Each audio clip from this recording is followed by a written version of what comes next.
Thank you so much, everybody. When I walked into this room like an hour ago and I saw this many chairs, I was very skeptical that all of these chairs were going to be filled for a Tuesday afternoon event. So I'm really grateful to all of you for being here. Thank you to Peggy and everyone at the Historical Society, to Flying Cloud, to the library. It's really an honor and a pleasure to be here and have a chance to talk to you about my new book. So, like Peggy said, my name is John Marks. I am a historian and a writer. My work explores the history of race and slavery and increasingly public memory and the ways that Americans engage with history. So I have published another book before this one, but this is a very different kind of book than my previous work, so I'm excited to have a chance to speak with all of you about it. Before proceeding any further, can you all hear me all right? Oh, yeah. Okay, cool. Before proceeding any further, I always want to talk about the art that you see on the screen and on the cover of the book, because I know otherwise you'll just be thinking that question the whole time and not listening to what I have to say.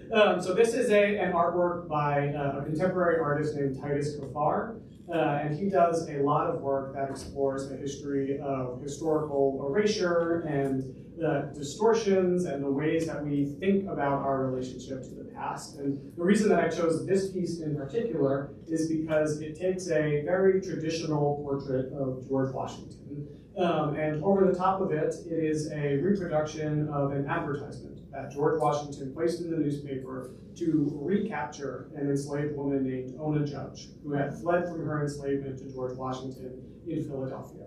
And so Kafar has taken that reproduction of that document, shredded it, and literally nailed it over top of this very traditional portrait, kind of 18th century looking portrait of Washington.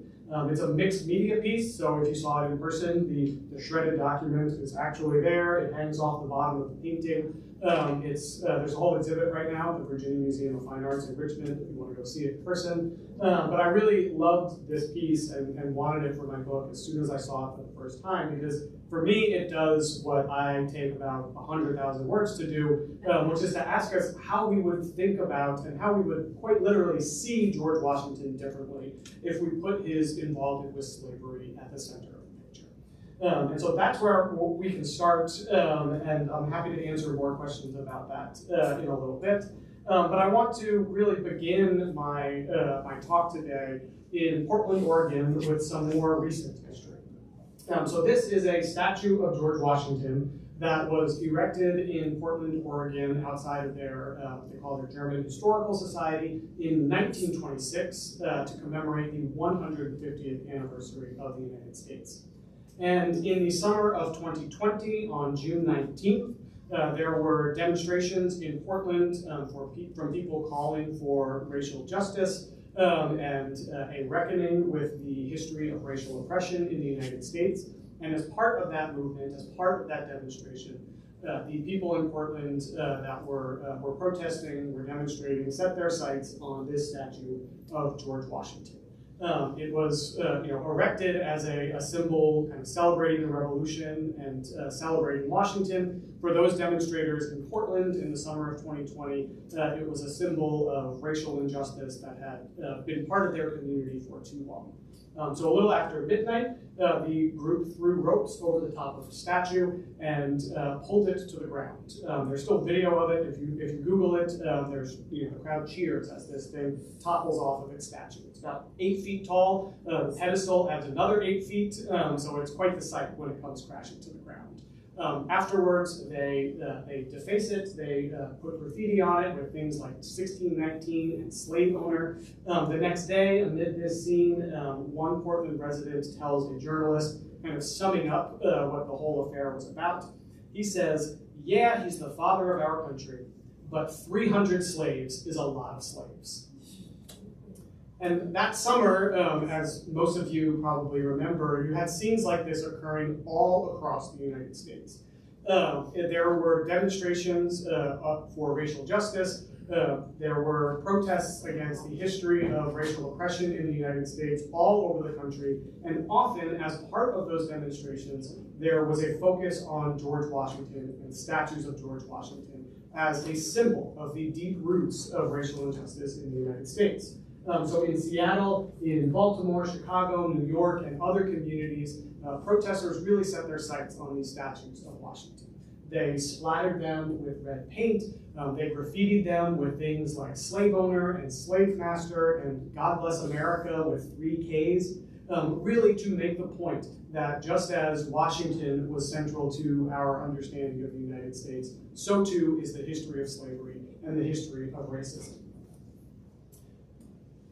The New York Times columnist, Charles Blow, kind of summed up the mood of that summer in terms of the place of Washington and other historical figures within it, in a column that he wrote for the New York Times titled, "Yes, Even George Washington." He says, "On the issue of slavery, I am an absolutist. Enslavers were amoral monsters. Slave owners should not be honored with monuments in public spaces." And this sums up the kind of strident tone that these demonstrations took in the summer of 2020, and the unequivocal way that they were talking about Washington's history of enslavement. Predictably, there was an almost immediate blowback to these demonstrations and these calls to reconsider Washington. Kayleigh McEnany, the press secretary for Donald Trump during his first term, she told Washington, D.C. Mayor Muriel Bowser that she ought to be ashamed of herself for suggesting that statues and monuments to Washington could benefit from some added context about his involvement with slavery. The conservative provocateur Dinesh D'Souza started a rumor on Facebook that liberals were trying to remove the Washington Monument, the world's tallest stone structure, that they were trying to take that down so that they could rewrite the history as they saw fit. And then more recently, as many of you have probably seen, the National Park Service, 6 years later, has now attempted to remove an exhibit exploring Washington's history with slavery and the experiences of the people he enslaved in Philadelphia while he was serving as president. So this exhibit had stood at a National Park Service site that is part of Independence Hall National Historical Park. It's called the President's House site.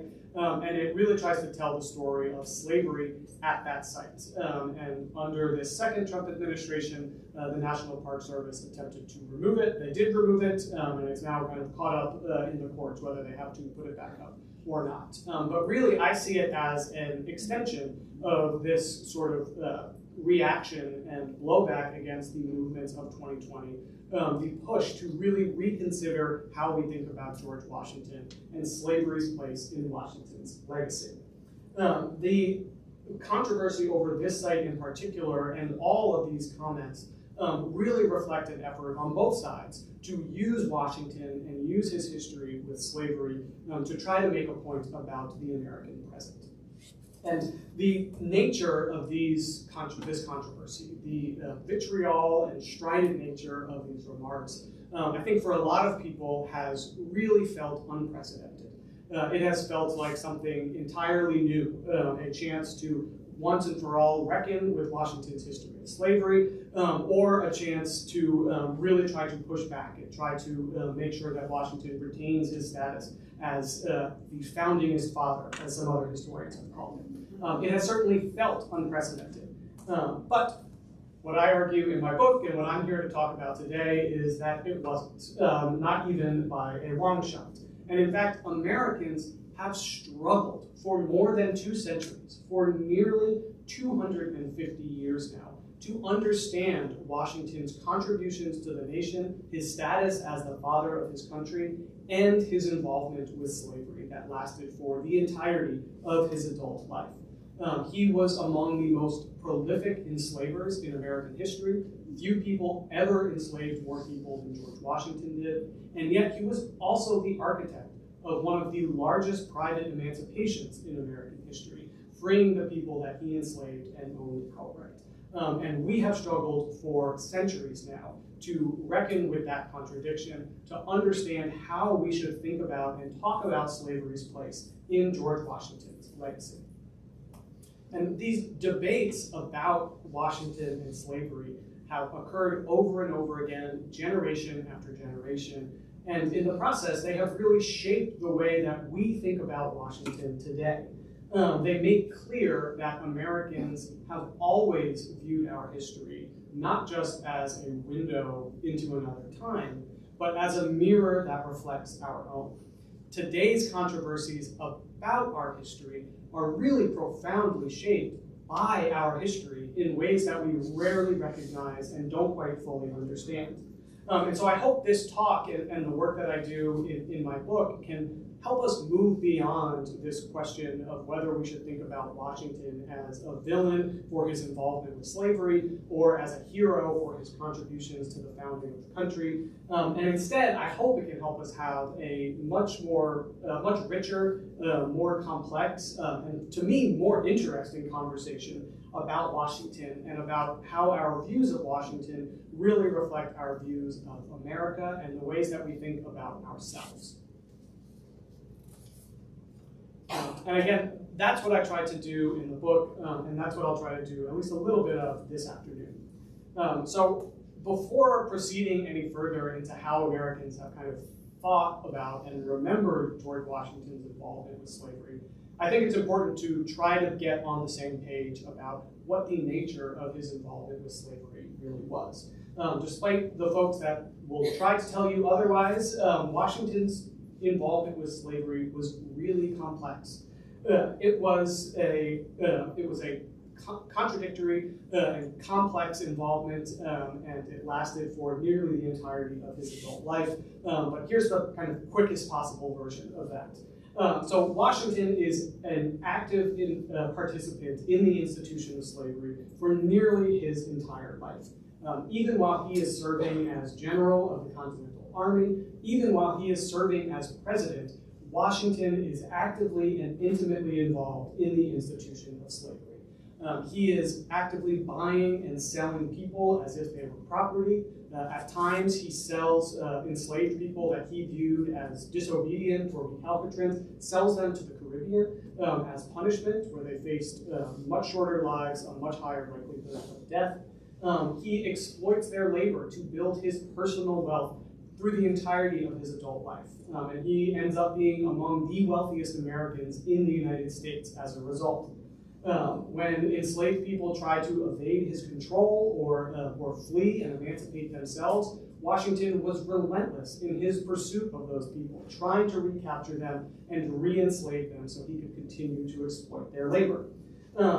On top of all of that, Washington retains for his entire life this really dim view of the capacities of African Americans. He does not believe that they can fully participate as free people in American society. He doesn't think they can be freed all at once because it would kind of unleash havoc on the American population and American society. And kind of summing up these views, in 1797, he writes, while serving as president, writes back to his estate manager in Virginia at Mount Vernon and says, if the Negroes will not do their duty by fair means, they must be compelled to do it. And I don't think I have to explain what compelling enslaved people to do work involved in the late 18th century.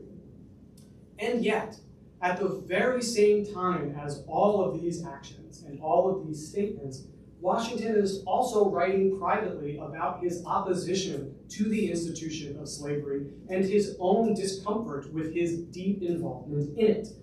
He writes about how he opposes buying and selling people, he says, as you would cattle in the market. He's opposed to involvement in the slave trade in this way. He objects to separating enslaved families, and he complains that he enslaves more people than he can profitably put to work, but he doesn't have any way out of that situation because he refuses to separate enslaved families. And he writes to a colleague saying, he needs some solution or I shall be ruined. He often says that he wants to see gradual abolition laws adopted throughout the United States so that slavery can be brought to an end. In 1786, he writes a letter to Robert Morris. I heard chatter about Robert Morris behind me, so he's in here. He writes a letter to Robert Morris in 1786, where he says, there is not a man living who wishes more sincerely than I do to see a plan adopted for the abolition of it, writing about the institution of slavery. He expresses a desire to see the United States Congress adopt legislation that would gradually end slavery, to pass laws, quote, by which slavery in this country may be abolished by slow, sure, and imperceptible degrees.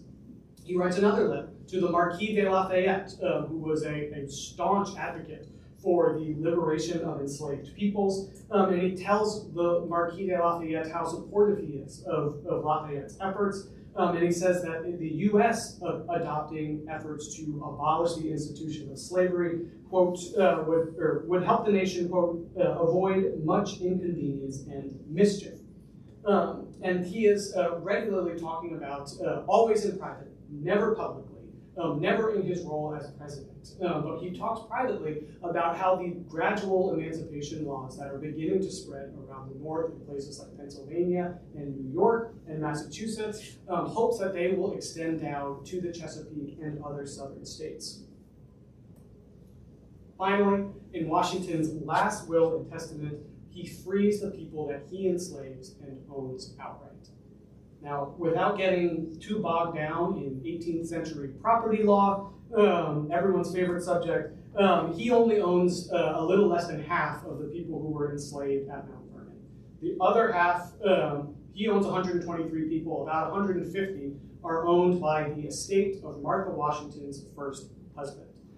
Because of the nature of property law in Virginia, those enslaved people they're owned by her husband. When Martha Washington remarries, they come under Washington's control, but he never actually owns them outright. After the Washingtons die, those enslaved people and other property owned by the Custis estate will revert to his heirs after Martha Washington's death. But all of the people that Washington actually has legal ownership of, he declares through his last will and testament in 1799 that they will be freed following his death and his wife's death. About a year later, Martha Washington sees the kind of uneasy position she's in, where half of the people, over 100 enslaved at Mount Vernon, recognize that her living is the only thing standing between them and freedom, and she says that they'll be freed at the end of the following year. So about a year later, they don't have to wait until Martha Washington dies.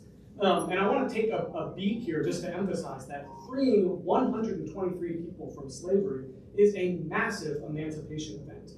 There are very, very few people in American history who ever freed that many people at once.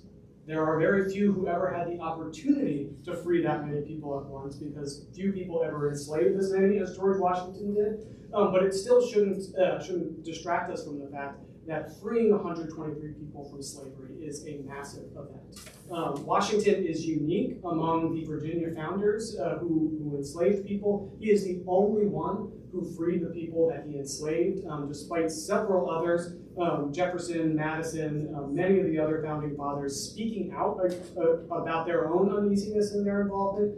Jefferson emancipates some of his, but not all, of the people who were related to him by blood. Washington is the only one who enslaves all of the people, or who emancipates all of the people that he enslaved. And after he dies, Washington's will gets republished all across the United States. Pretty much anyone with a printing press tries to publish Washington's last will and testament and sell it as a pamphlet. Newspapers are filled with advertisements of mentioning that we finally got Washington's will, we're printing the text of it right now, come down to the printing office of the newspaper and we'll sell you a pamphlet copy. Other newspapers are printing the full text of the will in their pages, so everyone in the country would have known that George Washington freed the people that he enslaved. And yet there was very little conversation about it. It was this kind of thing that everybody knew and nobody talked about.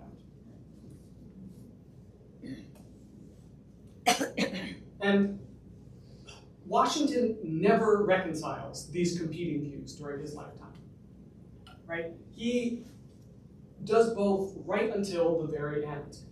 This isn't just a simple redemption story, right? It's not this, it would be much easier if Washington was born into a society in which enslaving African-descended people was the norm, and then he gradually comes to see the error of his ways before emancipating them in this final redemptive moment. But that is too simple, and that's not how it happened. He is advocating both of these positions at the very same time. He is talking about his opposition to slavery and his uneasiness with his involvement at the very same time that he is buying and selling people and actively exploiting their labor at Mount Vernon.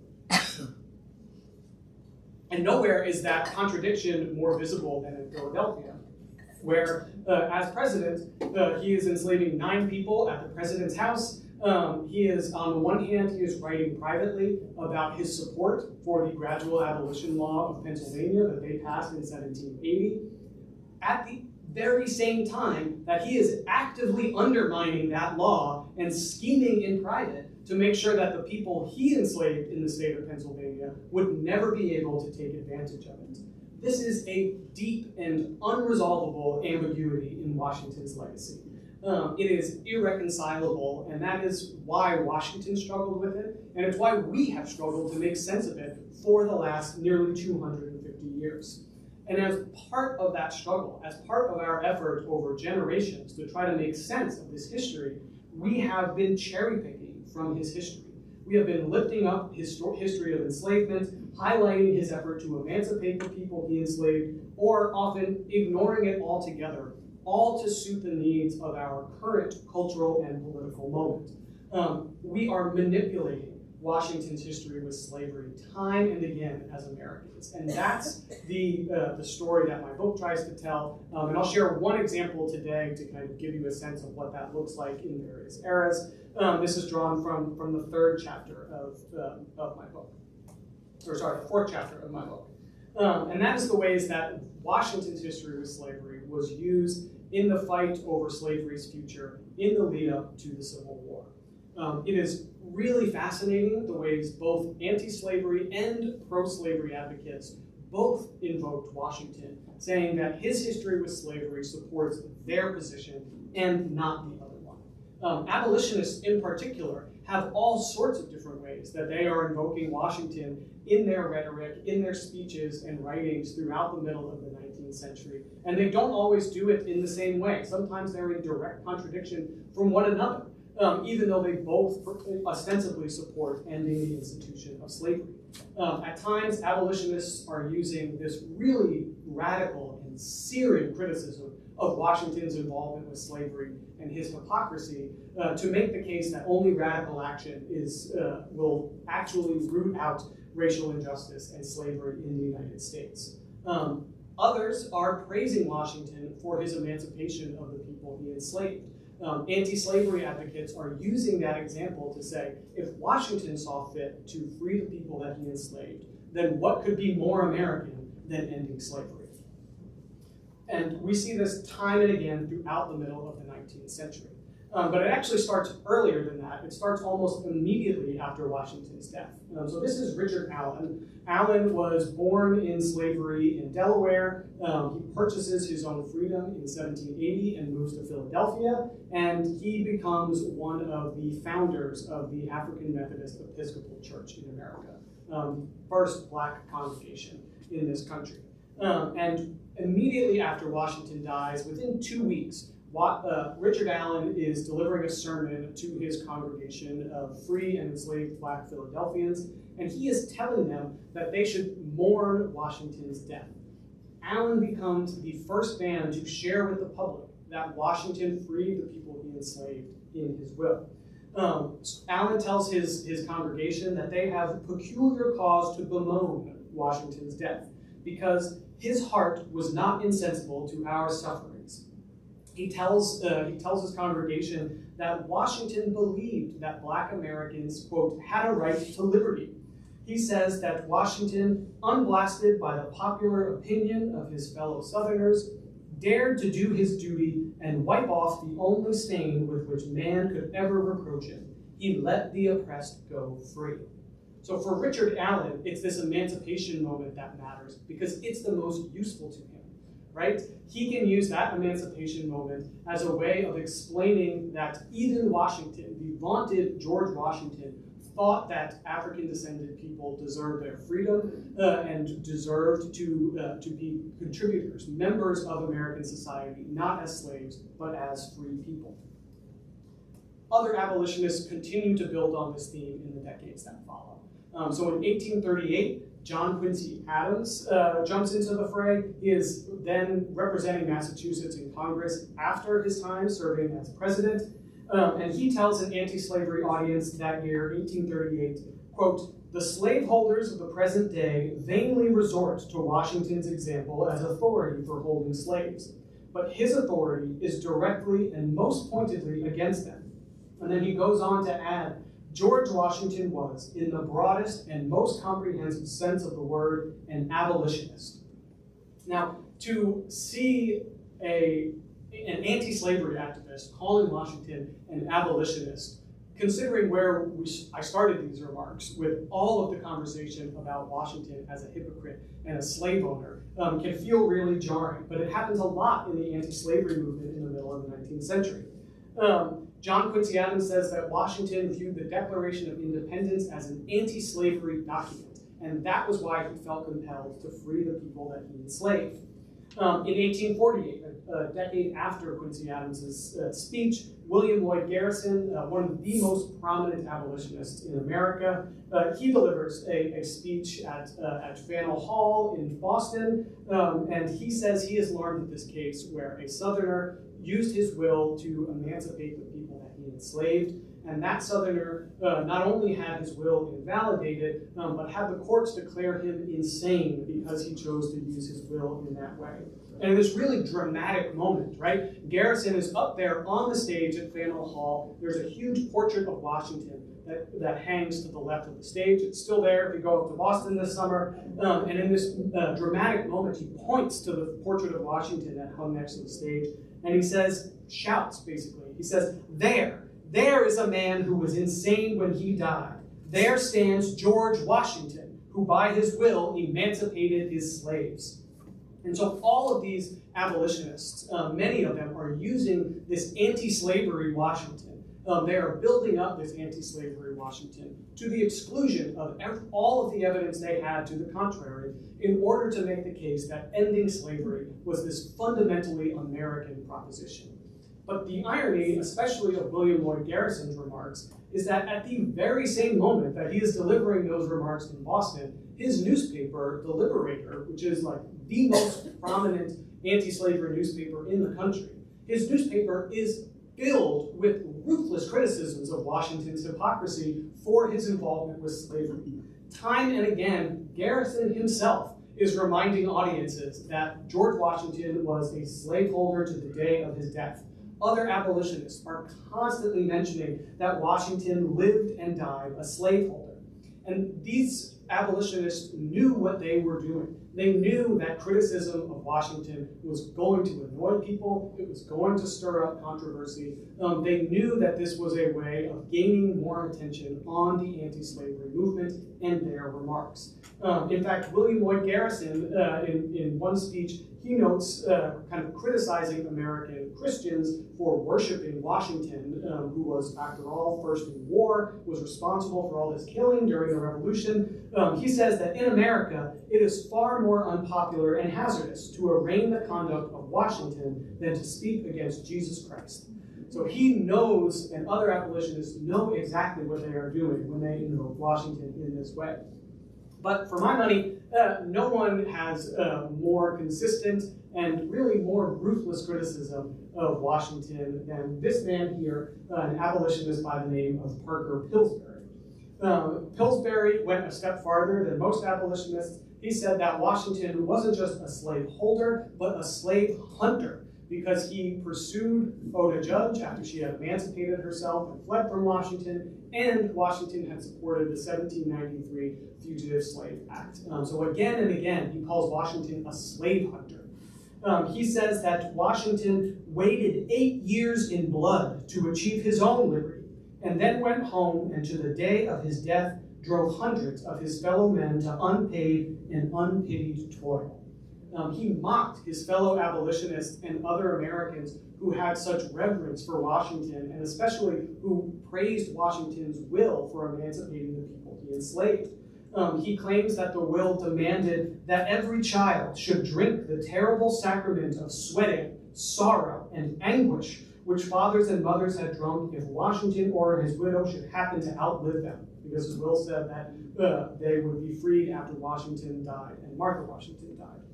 In 1858, Pillsbury delivers another speech, and he says, if Washington should come down out of the clouds and become a slaveholder once again, before God, my country, and the world, I would pronounce him as a traitor to the cause of freedom. Now, I want to stop here for a second and emphasize how radical these kinds of statements are. If you today, in 2026, said that actually George Washington was a traitor to the cause of freedom, you would get a lot of people very, very mad at you. And so you can imagine when Washington was still in living memory for many people, how radical these kinds of statements would be. Calling him a slave hunter, talking about his hypocrisy, calling him a traitor to freedom is truly a radical action. And sometimes abolitionists are run out of town, narrowly escaping mob violence because of the radical nature of their statements criticizing Washington. At other times, other abolitionists still are using Washington's involvement with both slavery and the American Revolution, his role as general of the Continental Army, to try to justify using violence to overthrow the institution of slavery. So, William Lloyd Garrison, yet again, finding another way to employ Washington's legacy in his rhetoric. He says in the 1850s that if any men have a right to fight for liberty with deadly weapons, they are to be found on southern plantations. In 1858, Garrison, again, an avowed pacifist, right? He is very much committed to the idea that words and ideas can change the world, can turn the tide on the institution of slavery. And yet even he admits that those who are calling for violent resistance have a point. And he uses Washington to help make it. In 1858, he says, if Washington and his compatriots were justified in taking up arms and wading through a sea of blood to obtain their own freedom, then by the same unbending rule of justice, those who are enslaved in our country today would also be justified in resorting to armed resistance and in breaking their chains over the heads of their oppressors. In 1859, the abolitionist Wendell Phillips says that suppose a slave tonight should cut his master's throat and burn down his dwelling, what name would you give to him? I would call him George Washington carved in ebony. Now, these ideas, the idea of slave insurrection is the greatest fear among white Southerners, especially as you get to the 1850s. This is part of the reason why they are so dedicated to the idea of trying to spread the institution of slavery as far west as possible. They see hemming the South in with free states on all sides. Becoming this island is going to make them like a Caribbean island and is going to make them more vulnerable to slave insurrection, to this kind of violent resistance. And yet you have abolitionists who are using this example time and again, using Washington to justify violent resistance to slavery. In 1859, after John Brown's raid on Harper's Ferry, sort of the kind of opening salvo of the Civil War in some ways, this moment of actual violent resistance trying to overthrow not just individual enslavers, but the slave system. In the aftermath of that event, some of Brown's co-conspirators are comparing themselves to Washington. Many abolitionists are saying that John Brown is like the modern-day Washington. One writer to The Liberator visits Washington, D.C., sees all of these statues of George Washington, and says, I wish these statues of Washington could get torn down, so the real George Washington, John Brown, could be brought up instead. So all of these examples of how abolitionists are using Washington's history with slavery are happening side by side. They're all happening at the same time. Abolitionists were a diverse group. Anti-slavery was a diverse movement. And so they cherry-picked from Washington's really complex history with slavery to try to advance the argument that they thought would most help the anti-slavery cause. A lot of these claims, as I mentioned, were truly radical. Criticisms of Washington justifying violent resistance to slavery in particular. But their use of Washington's history was never about helping people better understand the history, right? It was never really about the history at all. Instead, they ruthlessly criticized Washington, they praised his emancipation, they used his leadership of the revolution to justify armed revolt, whatever they would be most useful in the present. That's what they were concerned with. And sometimes, like in the case of William Lloyd Garrison, they do all three at the same time. They insist on just finding a version of Washington in this particular moment of history that is best going to support their arguments at that time.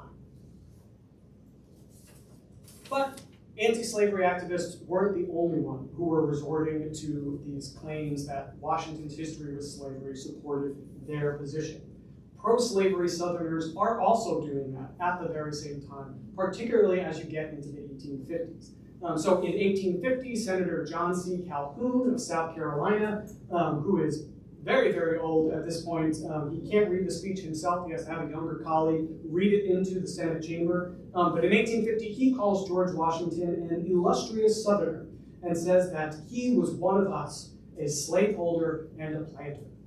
In 1854, another pro-slavery advocate says, General Washington, the father of his country, saw no crime and no peccadillo in holding slaves and making them work on his farm. So these pro-slavery activists, political leaders, elected officials, they see what abolitionists are doing. They see all the ways that they are claiming Washington, and they try to do the opposite. And they say, no, he was a slaveholder and a planter. He was one of us. He would have been in the pro-slavery camp. In 1860, Abraham Lincoln delivers a speech to a crowd in New York where he calls these statements by pro-slavery Southerners sophistical contrivances. If you ever need a synonym for bullshit in polite conversation, I highly recommend sophistical contrivances. And so Lincoln urges his fellow Americans to reject the claims of these pro-slavery Southerners. He says that these white Southerners, their invocations of Washington are imploring them to unsay what Washington said and to undo what Washington did. So like these abolitionists who are citing emancipation and ignoring his active involvement with slavery, pro-slavery Southerners are doing the opposite. They are citing his involvement with slavery, and they are ignoring anything he said opposing the institution, especially his emancipation of the people he enslaved at the end. So in 1862, when the Confederate States of America is inaugurating its permanent government in Richmond, Virginia, they do it on February 22nd, 1862. They do it on George Washington's birthday. And they do it in front of this statue on the left, the Washington Monument in Richmond. So when they are inaugurating their government, this government and nation that is dedicated to the principle that human bondage should be perpetuated forever, they do it on Washington's birthday, literally in Washington's shadow. And the President of the Confederacy, Jefferson Davis, says in his speech on that day, he says that the Confederates are carrying on the principles of our revolutionary fathers. He says that their cause, the cause of slavery, is fitly associated with the day and the setting.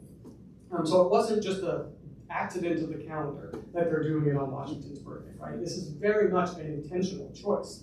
They claim Washington in other ways too, right? There is right in the middle of the seal of the Confederate States of America. He is on Confederate banknotes and Confederate currency. He's at the top of a number of different Confederate newspapers. So they are actively claiming that Washington fought a revolution to overthrow a tyrannical government and was a slaveholder to the day of his death. And that is exactly what we are doing. We are trying to extricate ourselves and overthrow or throw off the yoke of this tyrannical government under Abraham Lincoln because they wanted to at least limit the spread of slavery. And just like Washington, we too are slaveholders. And so for me, and what I hope this conveys, is that the profound ambiguities and unresolved tensions that are really at the heart of Washington's history with the institution of slavery. This status as both an enslaver and an emancipator made him this endlessly flexible historical symbol that both pro-slavery and anti-slavery advocates could use, along with countless others across 250 years of American history. Still today, we continue to see him and use him in this way. And we do it in order to make sense of the present. Americans have long tried to manipulate Washington's legacy of slavery only to have it better support their points in the political and cultural fights of the day. And all of these claims, all of these statements are grounded in a really kind of hopelessly narrow view of the evidence.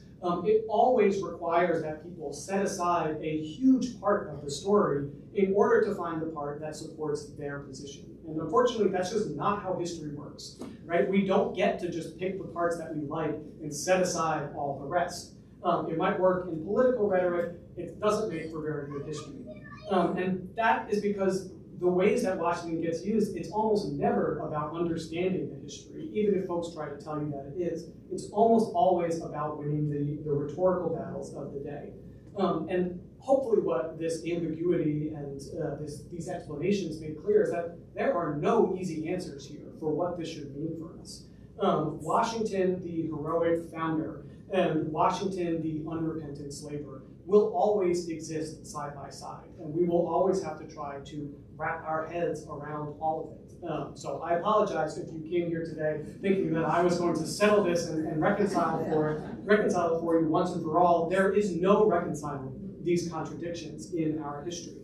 But for me, as a historian, as someone who works with museums and historical societies all around the country, I really believe that there is power in embracing that ambiguity, in embracing the answer that we just can't know, and then we, in turn, need to decide what this should mean for us now. The act of doing that, of leaning into that ambiguity, is to recognize that America is not now and has never been one thing to all people, right? We have never agreed on what terms like democracy or equality or freedom actually mean in practice. And so the ways that we see those terms and see those ideas put into practice by Washington are never the same either. There's no piece of evidence and no masterwork of scholarship that is going to fully solve this for us. It can only be done in rooms like this one, in conversation with one another. And I know that that's a really difficult thing to ask people to do, to sit with ambiguity and to sit with discomfort in that way, because it asks us to tell a new story about Washington than most of us have become accustomed to.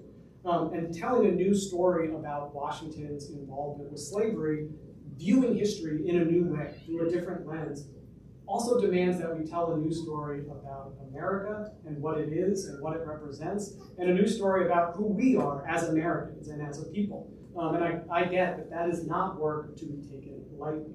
But I do genuinely believe that at this historical moment, on the eve of the semi-quincentennial anniversary, say it again, that we really do have a rare chance to step back from this cycle of criticism and praise, hero and villain, to step away from that binary and instead to really consider together what it is that we want this history to mean for us now, and how we want it to support us into the future. And I think through conversation, by doing this work together, I really do believe that we can better understand some of the past's most pressing challenges, and use that process of collective reckoning and collective understanding to build a more just future. Thank you.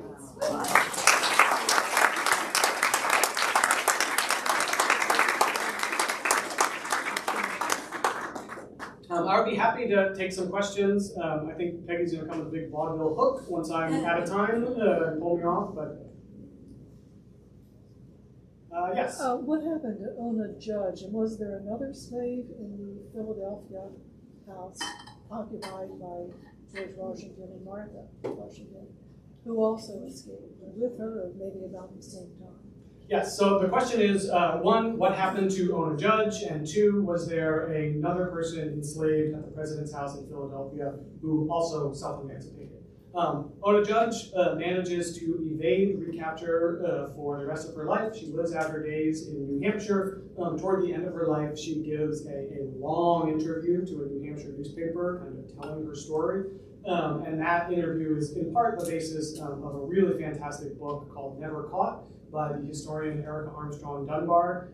It reads like fiction. You could start it now and finish it by tomorrow. It's really fantastic telling her story. But she wasn't the only one to escape from the president's house in Philadelphia. An enslaved man named Hercules, who was a really highly regarded chef for Washington, served him for years. He also frees himself from slavery. Runs away from Washington, flees to New York, and also evades recapture. And Washington is incensed at both of these self-emancipations. And in fact, this is the Hercules case in particular is a really good example. People start asking, like, what happened to Hercules? What happened to your chef? Because he's hosting all of these, guests. He's making dinner for people all the time, dinner parties, and people recognize that, like, the food has gotten worse. What happened? Like, what happened to your chef? And so he is, he's personally embarrassed by this, that he has to admit that I enslaved this man and he fled from my control. So not only am I involved with slavery, but they are evading my control. They are resisting my enslavement to me. And he writes in a letter that he's particularly disappointed because he had vowed never to acquire another enslaved person by purchase, but says, I fear this is a vow I must now break. Because he could not consider the possibility of being served by a free chef, and vowed that he, the only solution he saw was to purchase and enslave another chef. And so the two of them both escaped from the president's house. Those are the stories that exhibit in Philadelphia tells, and those are the stories that are being removed in favor of a version of that story that leans much more on emancipation, like a lot of these other examples that I've raised. Yes? There's a little more of the Hercules story in that when Hercules, in Pennsylvania, if a person lived there, I think, for 2 years as a slave, they could... 6 months. 6 months, okay, Hercules came up to that date, so Washington sent him back to Virginia, so he couldn't be free. And then Hercules put him on being a mason, not a chef. And then Hercules escaped from there. Yeah, and so that's exactly right. So the point that was made, for those who couldn't hear, the 1780 gradual abolition law in Pennsylvania not only sets sort of a plan in place for gradually abolishing the institution, but it says that any enslaved person that is brought into Pennsylvania and remains there for 6 months will be entitled to claim their freedom. Washington learns of this shortly after taking office as president in Philadelphia, so the nation's capital when Washington is president. And he comes to learn that this law is also going to apply to him as president. A lesson that many subsequent presidents would also learn. But he doesn't, so even while he's writing to people saying, this gradual abolition law is good, I hope Virginia will establish a similar gradual emancipation act, he is actively scheming to transfer the people he enslaves either back to Virginia or across the river to New Jersey before they reach that 6-month point, so that they are never able to claim freedom for themselves. And so that is what I mean when I say that this is not a redemption story. It's not a straight line from A to Z here. He is writing supportively of the gradual abolition law, but he is so familiar with what is involved in that law because he's spending so much time secretly scheming to undermine it. Yes, sir. Would you mind explaining those gold tickets? When I first sat down, I thought they were winning lottery tickets, but they're not. And I didn't hear, I just missed here. Yeah. You explain those gold tickets. Yeah, so this one is, they are shredded historical documents of various kinds related to Washington's involvement with slavery. This one is actually Washington's will that is shredded and put over top. I thought about using this one for the book cover since I write about the will so much, but it just was not as good of an image as, let's see if I can get it here, was not as good of an image as the one on the front of the book. which is the runaway advertisement that Washington placed for Own a Judge. So they're shredded, literally nailed over the top, asking us to look at Washington in a new way, in a way that confronts his history of slavery. So not on MPT. The only reason I have a TV is because I can get Washington and Baltimore, WTA and MPT. Great programs, and there's a lot on Washington recently. I'm sure with the 250th, that was part of the reason I wanted to have this book come out when I did. Yes, ma'am. But wasn't it all about the money? I mean, when you get down to it, they needed these slaves to run these plantations, and all of them had to keep this manpower. So if all sins being equal and we're all trying to strive for something, shouldn't we understand, and I appreciate this, and we want to know this about that period of time, but also to bring up the good. I mean, Abraham Lincoln, what was the Civil War really about? You know, what was his true issues? What was Washington doing for our country, and then with the Continental Congress and things? So, you know, this is so sad. It really is sad, and we still have enslaved people today being kept in a number of situations. But what is the good that you can say that came even through this for our country? Yeah, I think every individual person is going to weigh those things in different ways, right?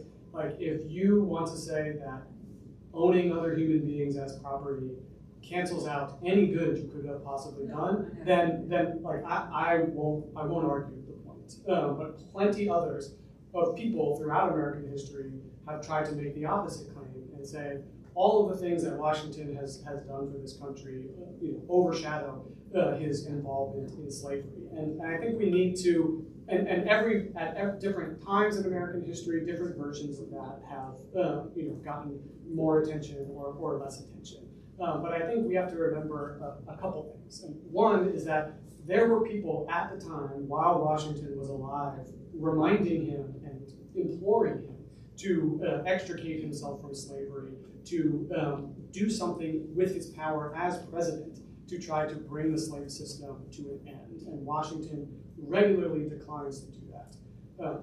Slavery had already become a controversial political issue, even at the Continental Congress, right? And so he knew that this very tenuous union of states, in large part, depended on silencing the issue of slavery, at least for a time. And that was always a bargain that Washington was willing to make. Many others wished that he wasn't, right? Wished that he would have done more as president when he has unparalleled stature and power to speak out more forcefully against the institution of slavery.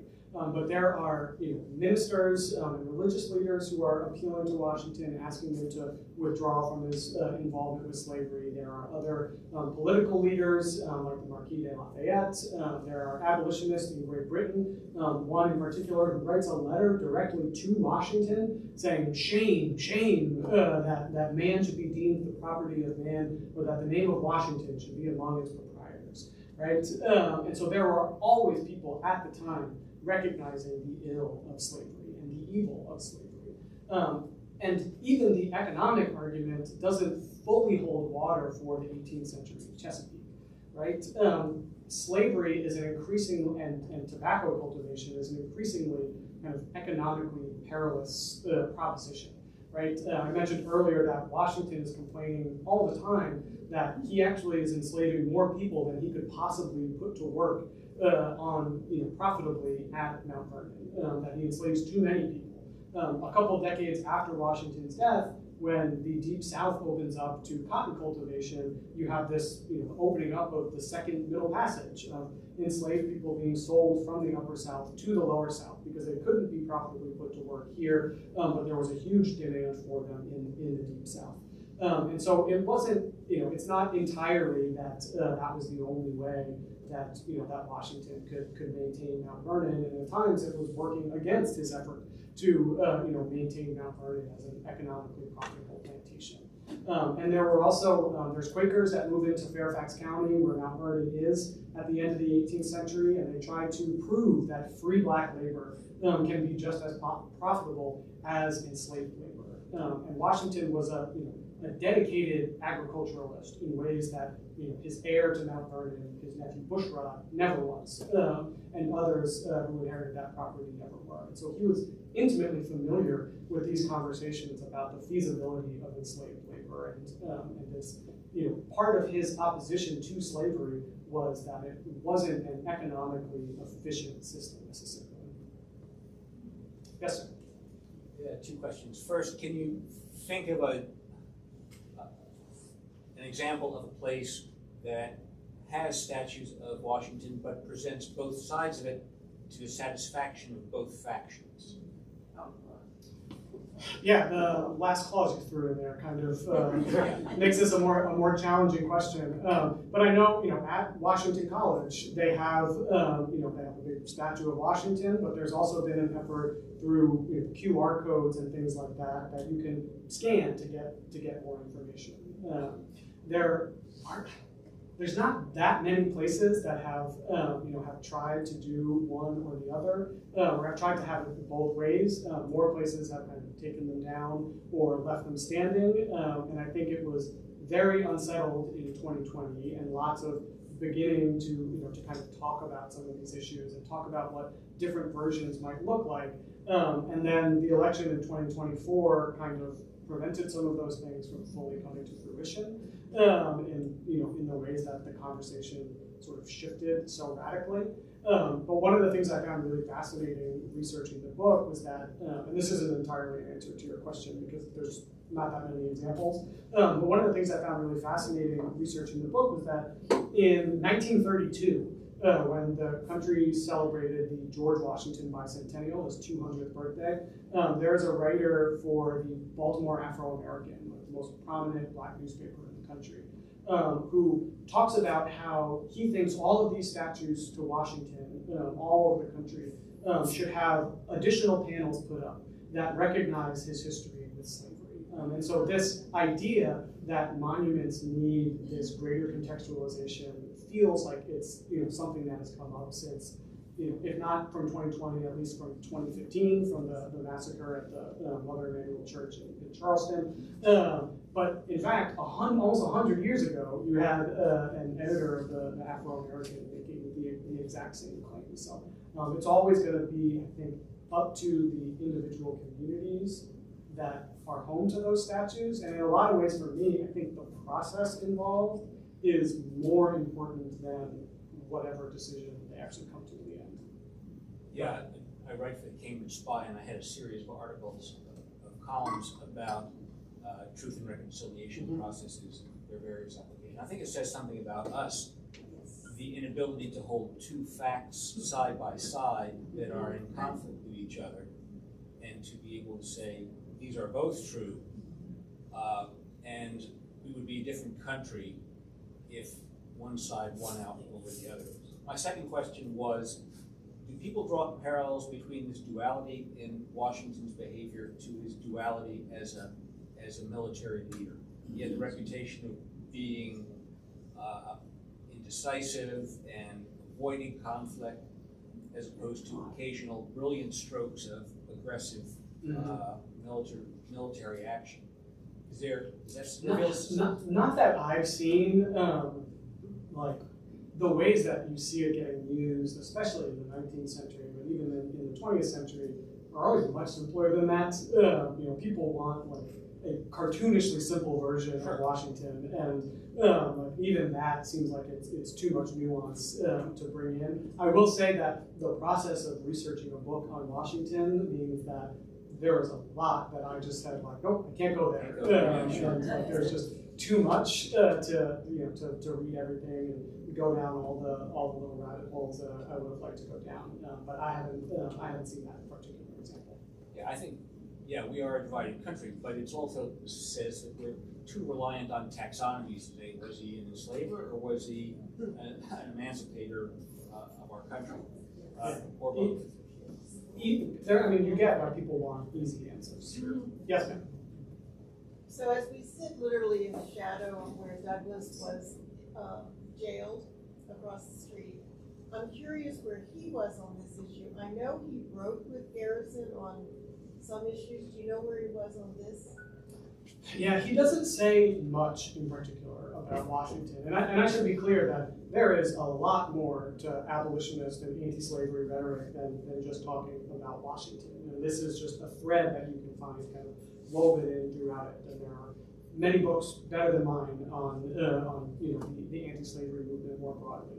But he only very occasionally has mentions Washington at all. And usually it is more in line with the criticism of Washington of being lifted up as the father of his country while being an enslaver and making clear that slavery is woven into the fabric of the United States. But he's often he's I think the most impressive American, at least for me. But he is his rhetoric is often focused elsewhere. Yes. Can you speculate on where Washington might stand in today's discussion of reparations? Great question. I generally don't get into that kind of speculation. That pretty quickly brings us to something that is not history, it's something else. But what I will say is that Washington could only imagine slavery ending through legislative measures. This was never something that was going to be brought about by the actions of enslaved people themselves. It was only something that could be brought about by white elected officials trying to do a service to enslaved people. And often, like when he had Ona Judge and others flee from slavery, he would say, I don't think they'll be benefited by the change. And so he had real doubts about their capacity for freedom. And so I think at the time, he probably would have seen greater logic in providing compensation to enslavers for freeing the people they enslaved, like you saw in some places in the British Caribbean, as opposed to providing any kind of compensation to those who were wronged, to the enslaved themselves. How he would see that 250 years later, or 175 years later, or whatever it is after the Civil War, that is a question that I have to think about a little bit more, and maybe answer not with a microphone in front of me. Yes, ma'am. It sounds like a civil war was the only way to resolve this issue, at least to free the slaves. And but what happened in England there were laws, I'm not a historian, but I know they abolished slavery and before the U.S. considered that. Why did that happen, and how did they go about that? Yeah, that is a complicated question that I don't fully have the expertise to answer. But what I will say is that Great Britain is much more like the U.S. North than the U.S. South.